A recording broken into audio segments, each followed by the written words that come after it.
the starter, okay, and turn it on. Everything comes alive. And right now, this battery is unhooked on our truck. This has got a big old 502 in it. So it's connected directly without the battery. So we're gonna try the force start function. So we're gonna hold down this for 3 seconds, and then it turns on power. Now there actually is power here, so you've got to be careful with that. And then you can connect this, you connect the wire and then connect them, but right now it has got power on the truck. So now we're actually gonna try to start up this big 502 with this thing, which is pretty exciting. So it's 12 already, which means we've got power coming out.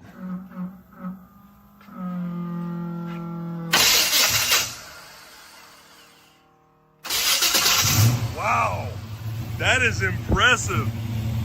Isn't that impressive? You can start up this truck and it sends out 10 seconds continuous power once it sees that it starts. That is awesome.